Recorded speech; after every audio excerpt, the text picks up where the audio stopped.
Dites-moi que vous connaissez Grigori Perlman. C'est la rockstar des mathématiciens. Ce mec a juste résolu l'un des plus gros casse-têtes mathématiques de l'histoire. Et c'est pas le plus fun. Du coup, comment ça se fait qu'il y a aussi peu de monde qui le connaît? Disons que Perlman, clairement, il en a rien à foutre du succès. Et pour vous dire à quel point, ils ont voulu lui donner la médaille Fields, il a refusé. Ils ont voulu lui donner $1 million, et il a refusé aussi. Le mec, il était littéralement en mode... L'argent, c'est surfait. Et vos médailles, vous pouvez vous les mettre où je pense. Perlman, c'est le gars qui a résolu la conjecture de Poincaré. Pour vous donner une idée, dites-vous que le problème était tellement complexe que même les maths, elles ont abandonné. Ça faisait plus de 100 ans que des gens se cassaient les dents dessus. Et lui, tout seul, avec sa coupe de cheveux tout droit sortie de Donjons et Dragons, il a résolu tout seul comme un boss. Pas d'interview, pas de conférence, pas de tapis rouge. Le mec, il s'en foutait. Pendant que les autres chercheurs, ils se battent pour avoir des prix, lui, il les gagne.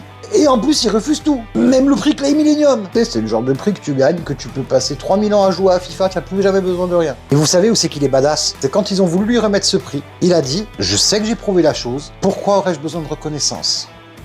Et aujourd'hui, il vit dans un petit appartement en Russie avec sa mère. Pas de luxe, pas de gloire, juste la paix. Et l'idée qu'il a foutu quand même une raclée à un problème vieux de plus de 100 ans. C'est fou parce qu'on parle souvent des génies milliardaires en costard, alors qu'en fait, des fois, tu te rends compte que le vrai boss final, c'est un mec en sandales qui te fait comprendre l'univers et qui a absolument rien à foutre de la célébrité.